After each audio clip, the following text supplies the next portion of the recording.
Today we are starting a new chapter, that is the social impacts and means like society, law and ethics to be discussed in this particular portion.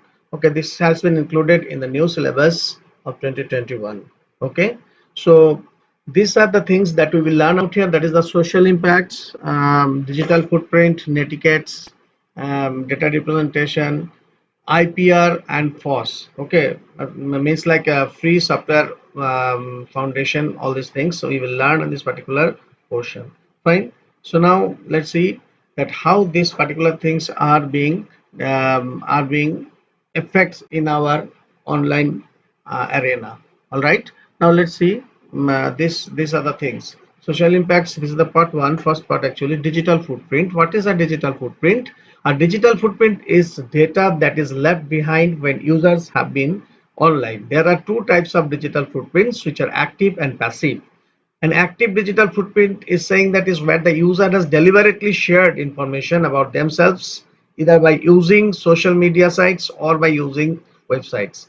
A passive digital footprint is made when information is collected from the user without the person knowing this is happening. All right, so means like when you are going to a particular websites, you are giving your information over there deliberately. So in most cases we are just following the active digital footprint, active digital footprint portion. Okay, that is the things that we are activating deliberately. Okay, so that's why there have been dressed and all. Okay, so you have been well dressed where you are going really regularly. Okay, whether it's an automobile site, if you are fond of art and drawings, you are going to that particular sites, everything.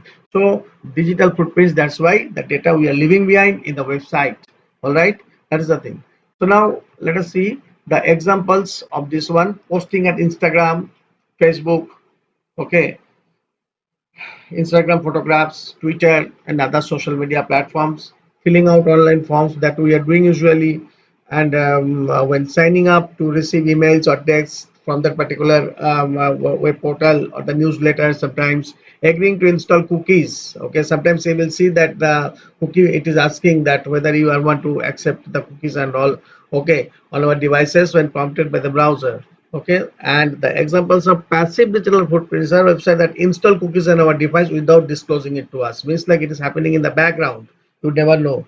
Okay, apps and website that use geolocation to pinpoint our location, actually they're tracing our location. Social media, news channels and advertisers that use our likes, shares and comments to profile us and to serve up the advertisement based on our internet. Okay, so you will find sometimes some mails are there appearing in the your in junk mail folders, and that is coming from the unknown destination. Okay, unknown destination, that means that you have been tested somehow. All right, and that's what you have got this email. So no one has said actually to you have not given it actually to them, but somehow you have been traced. Okay, that is called the digital footprints actually. Fine. So now the thing is that how digital footprint is being used for marketing purposes. Okay, actually when you are leaving the digital footprint, in that case you are actually disclosing what kind of products you do like. That is the thing is happening, and then your email ID and everything will be traced, and you will be say you will getting mails or the newsletters from those particular and offers if something is there from that particular website. All right. The digital footprints are also known as cyber shadow, electronic footprint, or digital shadow are generally collected with the help of tracking cookies. These cookies are created while using popular sites. Whatever we search is stored in these along with our dates. That is called GPS relevant data. Okay, that is global positioning system, actually the full form of GPS. These are shared by actual site we are visiting to the popular sites. Fine. Now, popular sites in turn analyze this data and revert back in the form of advertise later on. Okay, so they are having an analysis team group of personnel who are doing all this kind of analysis, and afterwards they are sending us back. So, for example, if we search for a flight from location X to location Y for a particular date, next day if we open the search engine, ads automatically group pops up even if we have booked out tickets. Okay, so some offers or something related to that particular flight or some other company flights also will be displayed. Okay, or it may pop up, okay, into your window. All right. That is the thing. So you can see the over here a particular this thing that web visitor is there, actual site visiting, and then visitor leaves the records out here, and then here actually being the popular sites, and here the visitor is brought back. Okay, fine. Visitor is coming back once again. So that this popular sites he is leaving his data, he's leaving disclosing his information or her information. Okay, deliberately. Okay, or maybe in the background these data all have been collected. Okay, that is the thing is happening. So but in this case one thing is that your password and all will not be collected, only the data that what kind of sites you are actually visiting, that will be only recorded. Fine, that is the thing. So next we are coming left, why we should care about managing our digital footprint. For following four reasons are there: to protect our reputation, to make safe personal information, to prevent financial loss, and to prevent to preserve our freedom. Risks due to digital footprint. Okay, so these are the very important questions can be made from this particular area. Okay, risk, what are the risks actually? Privacy concern, your privacy somehow been disclosed. May scam may happen, identity theft may occur, and fake websites can be made on the basis of your identity. Identity theft means that it is actually a very dangerous thing. So whenever this kind of things will happen, you have to report to the cybercrime office or cybercrime lawyer, or you have to go to the local police station and you have to file a complaint. Okay, so identity theft means someone is using your photograph or something like that. Okay, and they are using it for odd purposes. Okay, means like bad purposes. I mean, okay, that's called actually identity theft. Okay, and that's what. Okay, and on your name they are making a portal, and they are doing all rubbish work. Okay, and keeping yourself in front. Okay, but in the background actually the operating people are different, they are not disclosing their identity. So this is actually called identity theft.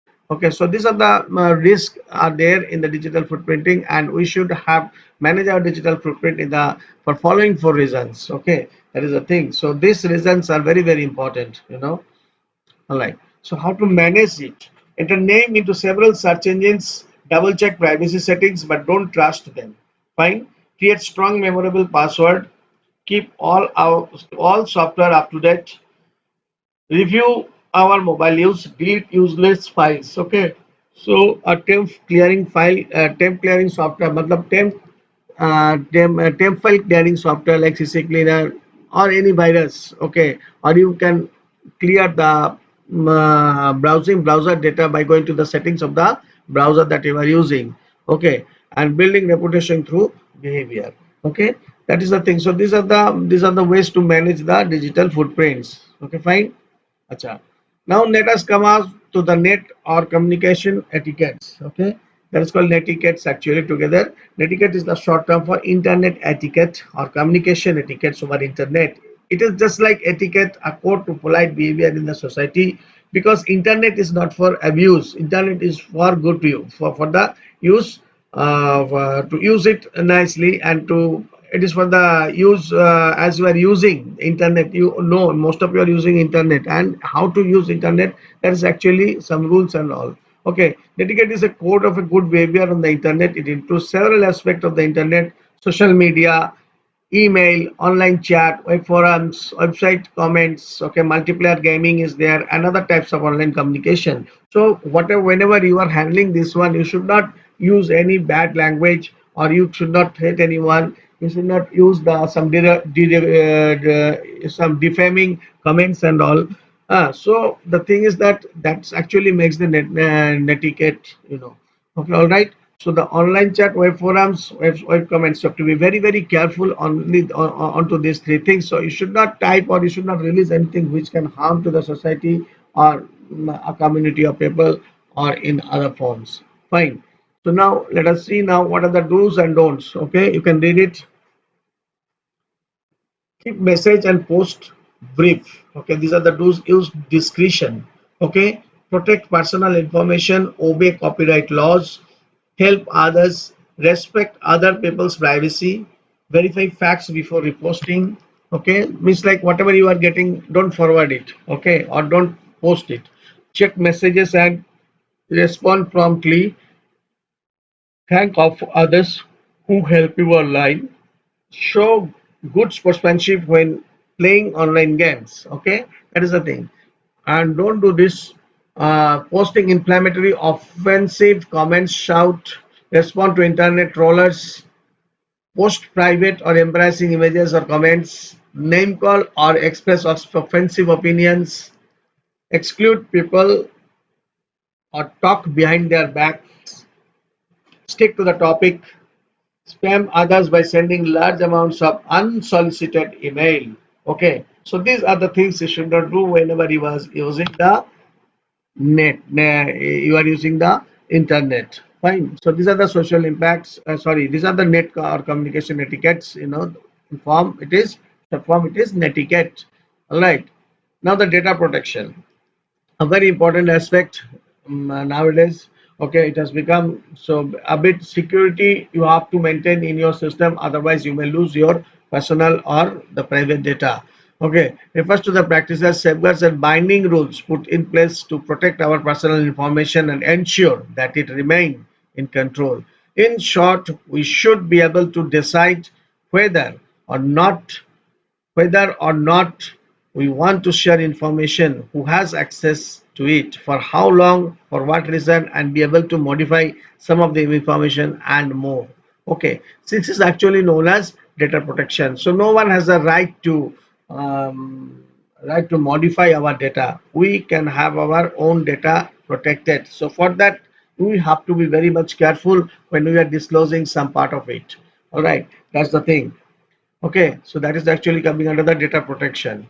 So now consequences of unprotected data or data breaches means if when you are not doing the proper protection to your data, suffer from security breach or attack, physical data loss may occur in the form of spyware, in the form of ransomware, all these things.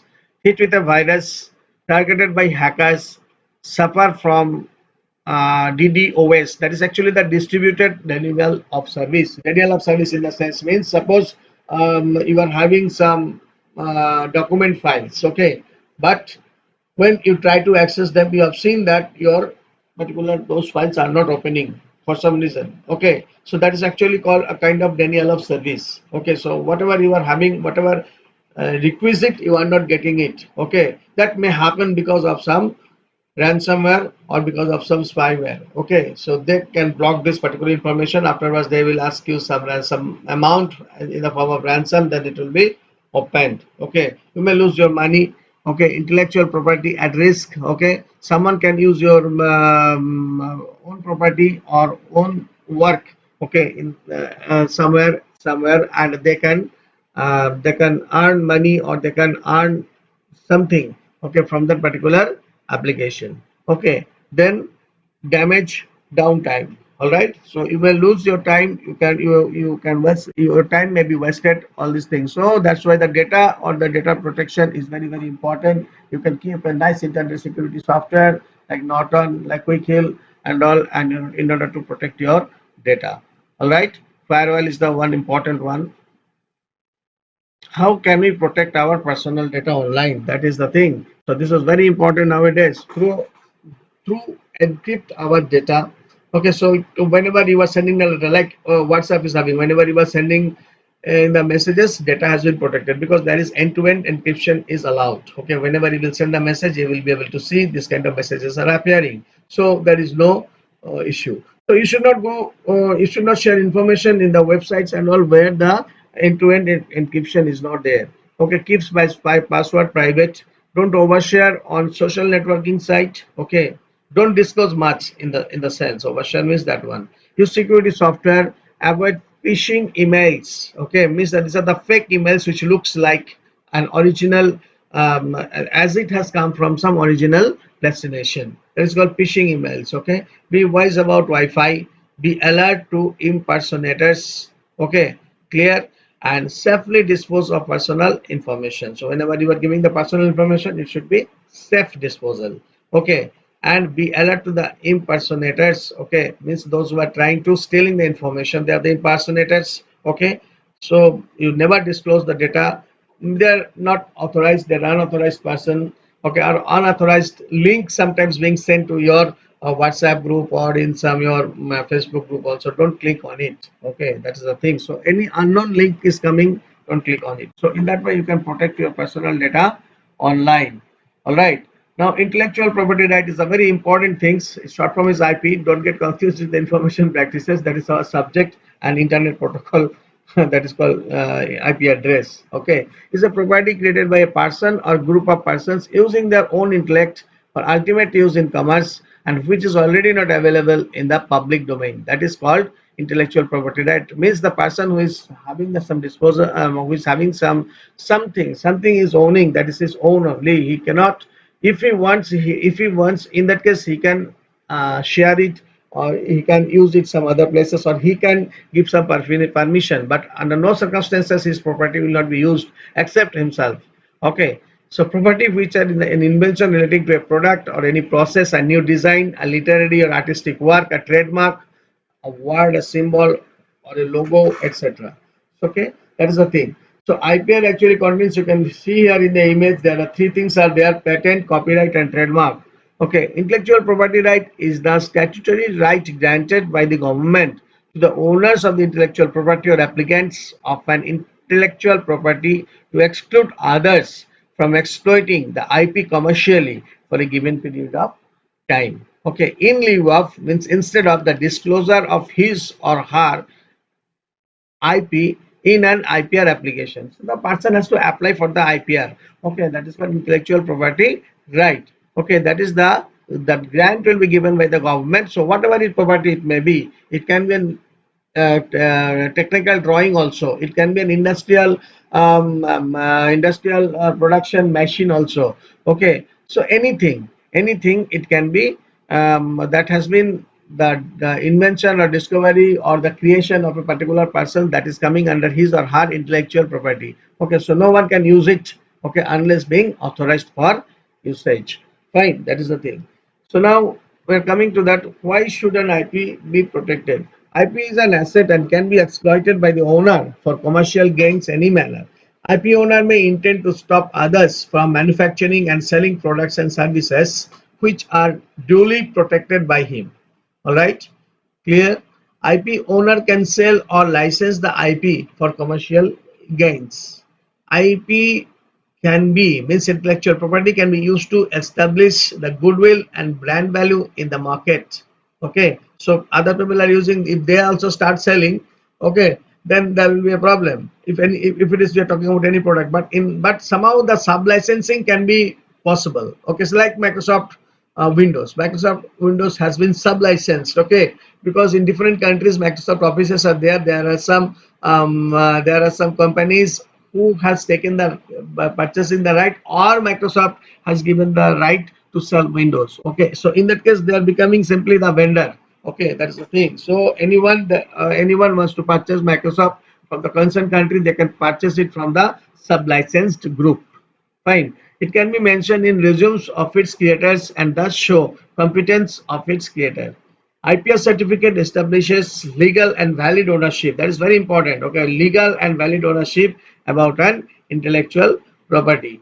Okay, that is the thing. So that's why the IP should be protected. Fine. Now, kind of IPS. IPS can come in different forms. One is patent. Okay, to protect technologies, the Patent Act is there. To protect words, science, levels. Okay, the trademark is required.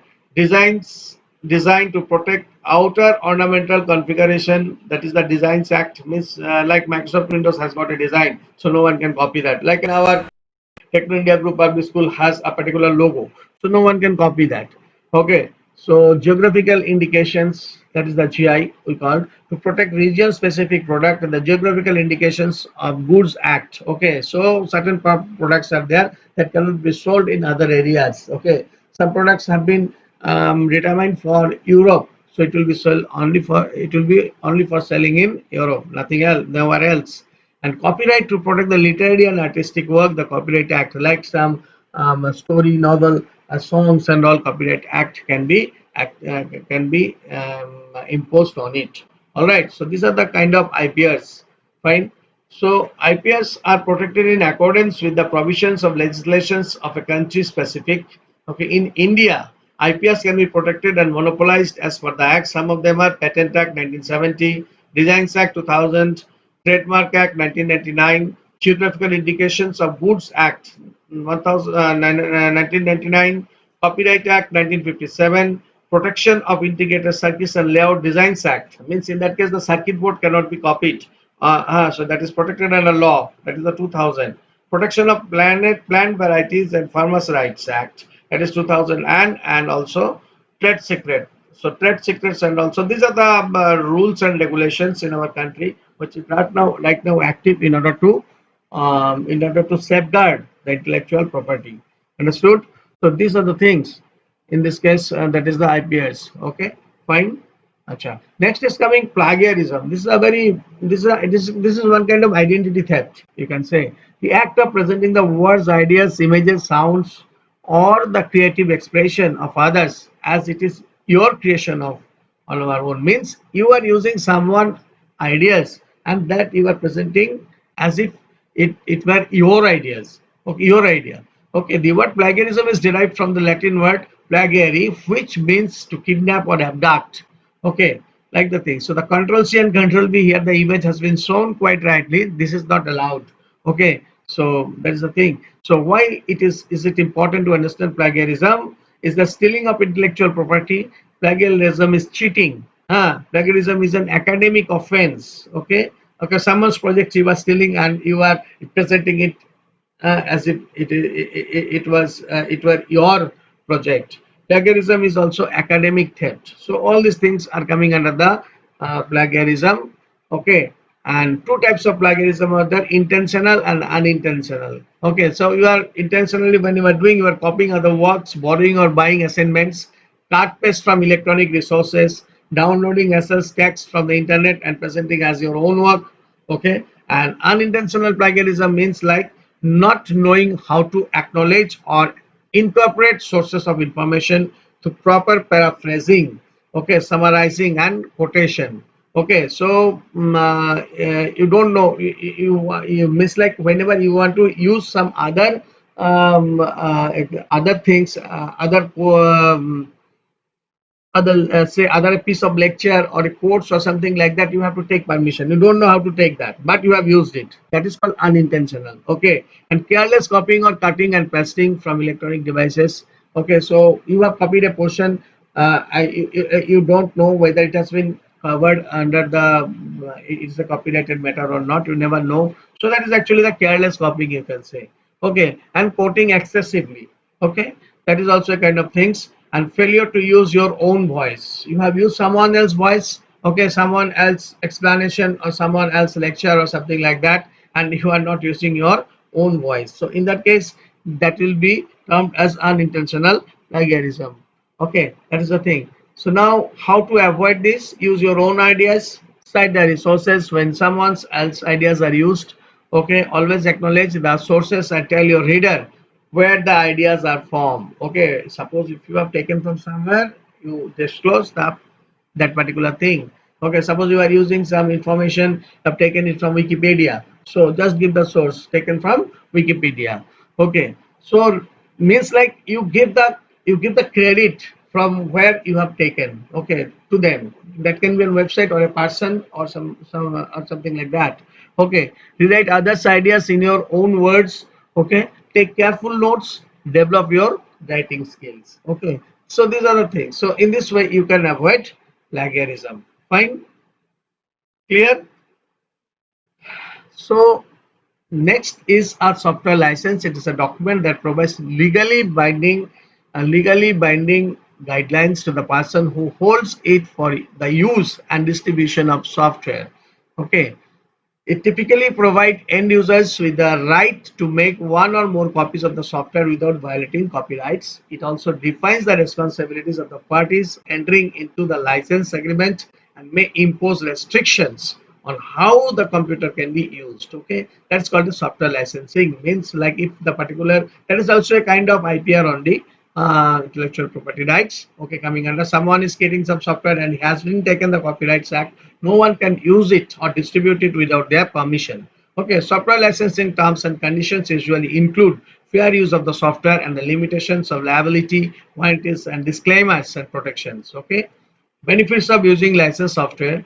What are the things? Using licensed software and using unlicensed software against the law. The right software license can save our money. We can receive around the clock license support. Updates, regular updates can be installed into it. Okay, so there will be some kind of security will be there whenever we are using the licensed software. Okay. And software copyright is used for software developers, software companies, proprietary software companies like Microsoft Windows has their copyrights on Windows. Okay, free and open source licenses also rely on copyright law to enforce their terms. All right. Reason for copyright our software. Our work is an asset, protect our rights. It protects our software structures. It protects software code, sequencing and organization. It enhances protection against license agreements. So these are the reason for copyright our software. So the important terms of this particular chapter has been discussed with you. You take notes and read it very nicely because question answers or sometimes the certain questions also being there, and sometimes value based question also may come from this particular area. So that's why each and every part is important, and kindly note it down and study it very nicely. All right. Okay. Good for today this much. Next we will discuss of this particular chapter only some other part. Okay, so these are there are actually two parts are there in this particular social impacts. Part one, we are not going with part one. After this, part two will come. Okay. Okay, some parts of some explanations are there also in the part one left. Okay, so it will be covered in the next class. Fine. Thank you.